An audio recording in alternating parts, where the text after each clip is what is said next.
আসসালামু আলাইকুম everyone, welcome back to another video with Shafin Ahmed. বলেছিলাম আপনাদেরকে আইএলটিএস ক্লাস দিব করোনার পরে, কিন্তু করোনা কবে যাবে আমি জানি না, কিন্তু আমি আপনাদের থেকে চলে যাব না। সো এই জন্য আমি আইএলটিএস ক্লাস নিয়ে আবার ফিরে আসলাম। স্পিকিংয়ের উপরে আমি ক্লাসগুলো অনেকগুলো করিয়েছি এবং অতীতে অনেকগুলো ক্লাস করেছি। আমার স্পোকেনের ক্লাসটা মোটামুটিভাবে শেষ।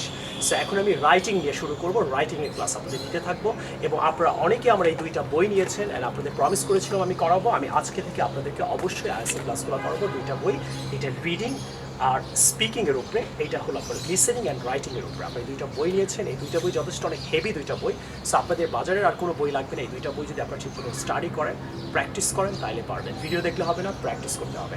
আর এখন যেহেতু ঘরে বসে ছাড়া কোনো উপায়ই নেই, আসেন আমরা সবাই মিলে আইএলটিএস ক্লাসগুলো ঘরে বসে করতে থাকি।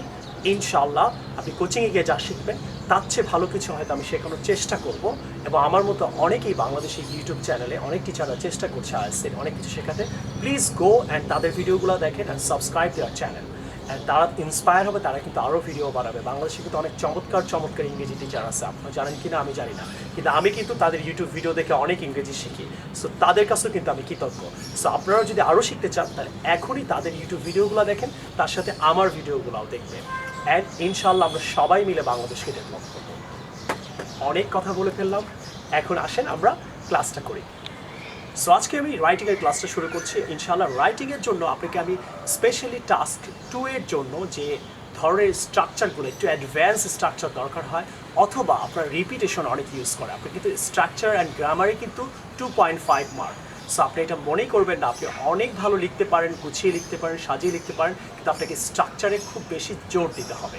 সো অনেকে স্ট্রাকচারে, আমি যখন আইএলটিএসের খাতাগুলো দেখি অথবা যারা আইএলটিএস করতে আসে, তো অনেক সময় দেখি যারা মক টেস্ট দেয়, আমার কোচিংয়ে এসে মক টেস্ট দেয়, সবাই মক টেস্ট দিতে পারে যে কেউ যে কোনো টাইমে, তখন দেখি যে তারা না একই স্ট্রাকচার বারবার ইউজ করে। তো এই জন্য এক্সামিনার না বোরিং হয়ে যায়। সো আপনার স্ট্রাকচার, একই স্ট্রাকচারের সিনোনিয়মগুলো ইউজ করার চেষ্টা করবেন।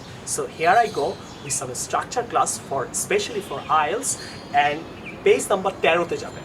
এই বইটা পেজ নাম্বার 13-তে গেলে আপনি দেখতে পারবেন ডান দিকে আপনি স্ট্রাকচারকে না রিপিট না করে প্যারাফ্রেজ করবেন। What is paraphrase?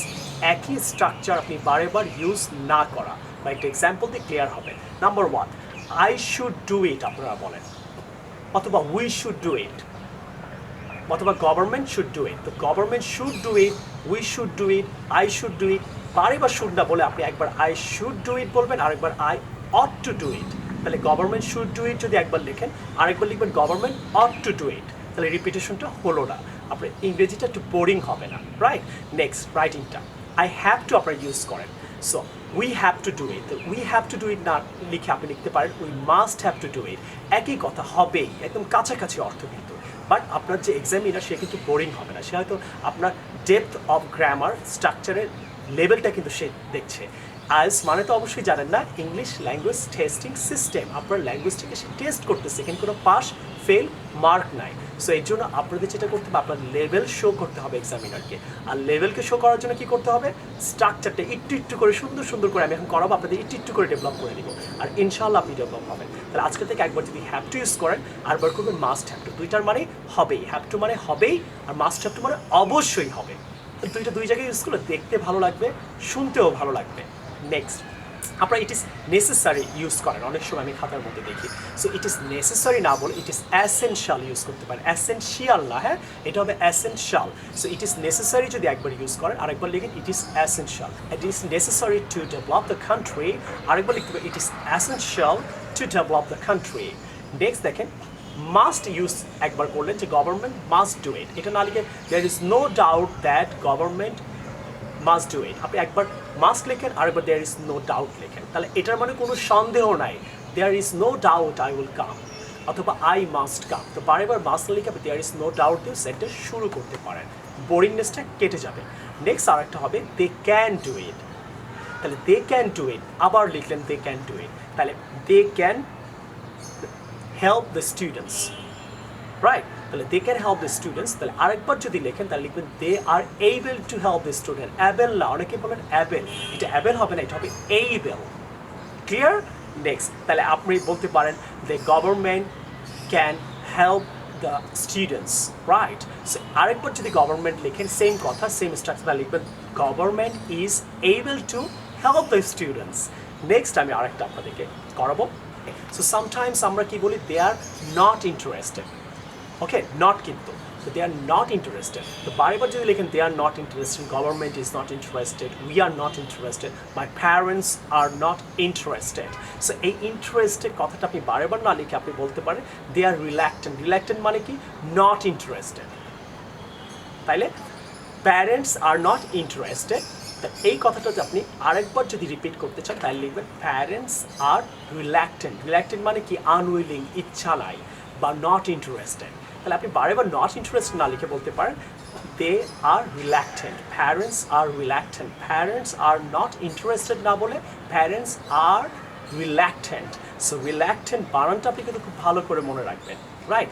নেক্সটে আরেকটা যে ভুলটা আপনারা করেন উই ডু ইট, রাইট? তাহলে উই ডু ইট মানে আমরা এটা করি, বাট আপনি যদি এটা করে অভ্যস্ত হয়ে যান, যেন আপনি কোনো কিছু যদি অভ্যস্ত বোঝান, তখন আমি দেখি খাতার মধ্যে অনেকে উই ডু ইট লিখে না। অভ্যস্ত থাকলে লিখবে we are use to it, USEDIT, use to it. আপনি যদি কোনো কিছুতে অভ্যস্ত হন বর্তমানে, তাহলে কখনো লিখবেন না we do it. We do it না বলে কি বলবেন? উই আর ইউজ টু ইট। মনে থাকবে? নেক্সট, তাহলে অভ্যস্ত হলে ইউজ টু বলবেন। আর যদি মনে করেন আমরা এটা করি, তাহলে উই ডু। তাহলে আপনার অভ্যস্তর জায়গাও কিন্তু করি লেখেন না, অভ্যস্তর জায়গায় আপনাকে ইউজ টু লিখতে হবে। We are use to it অথবা you are use to doing it. বর্তমানে হবে ডুইং হবে, ইউজ টুর পর কিন্তু আইএনজি হবে। তো ইউজ টু বলতে পারেন, আর যদি ভার্ব থাকে তাহলে we are use to doing it. Next, আপনি আরেকটা ভুল দেখি আপনারা উই ডিড ইট বলেন। তাহলে অতীতে কোনো কিছু আপনি করতেন, অভ্যাস ছিল, এখন নাই, তাহলে উই ডিড ইট লিখবেন উই ইউজ টু ডু ইট। যেমন আমি অতীতে আম খেতাম, তাহলে এখন খাই না। অতীতে আপনি সুইমিং করতেন, রাইট? এখন করেন না। তাহলে অতীতে আপনি সুইমিং করতেন, এখন করেন না, তাহলে কিন্তু আপনার এখন অভ্যাস নাই। তাহলে আপনাকে কি বলতে হবে? আই সুইমের পাশে সোয়েম, আই সোয়েম বলে বসে থাকলে হবে না, বলতে হবে আই ইউজ টু সুইম। তার মানে এখন আপনি করেন না। যেমন আপনি বলেন আই স্মোকড, কিন্তু আপনি এখন সিগারেট খান না, তাহলে অতীতে খেতেন, এখন খান না, তাহলে তো আপনি এটা অতীতের অভ্যাস বোঝাচ্ছে। তাহলে আই স্মোকড বললে হবে না, আপনাকে বলতে হবে আই ইউজ টু স্মোক। তাহলে অতীতে ইউজ টুর পর কিন্তু আইএনজি হবে না, বর্তমানে কিন্তু আবার আইএনজি হবে। তাহলে কি বলবেন? আই ইউজ টু স্মোক, অতীতের অভ্যাস এখন নাই। তাহলে আপনার অতীতের অভ্যাসকে আপনার নর্মালি বলেন আই স্মোক, নো। তাহলে কিন্তু এক্সামিনার আপনার মনের ভাবটা কিন্তু বুঝতে পারছে না। আমি বুঝতে পারছি, সামনে থাকলে কিন্তু আমরা কথার মাধ্যমে বুঝাতে পারি, কিন্তু আপনি যখন লিখছেন আপনার লেখা কিন্তু অতীতের অভ্যাস বা অতীতের নর্মাল অ্যাক্ট এক হয়ে যাচ্ছে। এক্সামিনার কিন্তু বুঝতে পারছেন, এইভাবে আপনাদের স্কোরগুলো ভালো হয় না। সো আপনারা যদি আমার স্ট্রাকচার ক্লাসটা অনেক বেশি পছন্দ করেন, তাহলে আপনাদের ধরে ধরে সেন্টেন্স কীভাবে লিখতে হয় এটার উপর আমি ওয়ার্ক করবো, ইনশাআল্লাহ আপনি পারবেন। নেক্সট আরেকটা যে সবচেয়ে বড় ভুল করে, আমি সব সময় খাতায় এই ভুলটা দেখি, যে if we take care of our children, আমরা যদি চিলড্রেনকে টেক কেয়ার করি, children will take care of us in future, right? তাহলে চিলড্রেন উইল লেখেন। চিলড্রেন যে টেক কেয়ার বাবা মাকে করবে এটার কোনো গ্যারান্টি আছে? চিলড্রেনরা তো বাবা মার সাথে থাকেও না ইন ফিউচারে, বাবা মাকে ছেড়ে চলেও যায়, বা অনেক মেয়ে তার ছেলেকে নিয়ে আলাদা হয়ে যায়, একজন মার ছেলেকে নিয়ে আলাদা হয়ে থাকে আর মা একা একা থাকে। সো ফিউচারে আপনার চিলড্রেন আপনাকে টেক কেয়ার করবে কিনা এটা কিন্তু আপনি জানেন না। বর্তমানে ওর কোনো কাজ নাই, পড়ে না, এই জন্য আপনাকে অনেক টেক কেয়ার করছে, কিন্তু ভবিষ্যতে গিয়ে যখন টাকা কামাবে, বিয়ে করবে, তখন হয়তো সে আপনাকে টেক কেয়ার করবে না, ডিয়ার প্যারেন্টস, এমন হয়। তো যাই হোক, ওইটা আমি পরে যাই।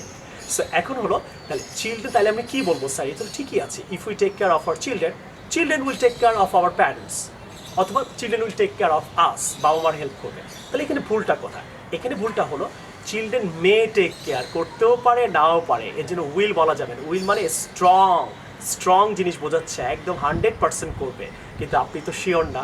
সো ইন ফিউচার আপনি যেই ধরনের জিনিস শিওর না, সেই ক্ষেত্রে আপনি উইল না লিখে মে লিখবেন। তাহলে গভর্নমেন্ট যদি ওভারব্রিজ বানায়, তাহলে পাবলিক এটাকে ফলো করবে। তাহলে পাবলিক উইল ফলো ইট মানে কি? আপনি অনেক জোর দিচ্ছেন, পাবলিকের ইচ্ছা, পাবলিক করতেও পারে নাও পারে, গিয়ে দেখেন অনেকে করে না। তাহলে আমরা যদি ওভারব্রিজ বানাই, পাবলিক উইল ফলো ইট না, পাবলিক মে ফলো ইট। ক্লিয়ার? সো আপনি এরকম যদি ফিউচারে কোনো কিছু বলতে চান, যেটা আপনি স্ট্রংলি কারো ব্যাপারে স্ট্রংলি আপনি কিছু বললে এটা হবে না, এটা হতেও পারে নাও পারে, সেক্ষেত্রে মে লিখবেন। মে লিখলে এক্সামিনার কিন্তু আপনার স্ট্রাকচার যে অনেক স্ট্রং, এবং আপনি যে বুঝাতে চাচ্ছেন, আপনার যে ইমোশনগুলো অনেক স্ট্রং, এবং আপনি আসলেই ফিউচারের ব্যাপারগুলো বোঝেন, আপনার এক্সামিনার অনেক বেশি হ্যাপি হবে এবং বুঝতে পারবে যে আপনার স্ট্রাকচার পাওয়ারটা অনেক স্ট্রং। আমরা অনেক সময় অনেকে এই স্ট্রাকচারগুলো জানি না বলেই এর জন্য আমরা হয়তো এইভাবে ইউজ করি। আর ক্লাসটা কেমন লাগলো আমাকে অবশ্যই অনেক বেশি কমেন্ট করবেন, লাইক দেবেন, অ্যান্ড সাবস্ক্রাইব করবেন, আর ফ্রেন্ডদেরকে বলবেন এটা ফেসবুকে ব্যবহার করার জন্য, এবং আপনি এটা ইউজ করবেন। আর আজকে থেকে আমি প্রমিস করলাম আপনাদের রাইটিং ক্লাসটা আমি সপ্তাহে তিনটা দেওয়ার চেষ্টা করবো, তিনটা না হলেও আমি দুইটা দিব, প্রমিস করলাম। ইনশাল্লাহ আমি যাতে বেঁচে থাকি। করোনা আমাদের থামিয়ে দিতে পারে, কিন্তু করোনা আমাদের কাজ থামিয়ে দিতে পারবেন না। আসেন আমরা যে যার কাজ আছে যেভাবে হোক দেশকে সাহায্য করি, ঘরে বসে হোক যেখানে বসে হোক আমরা খুব সেফ থাকি, কাজ করি। And pray for me, and to pray for me you have to pray 5 times and then you should pray for me.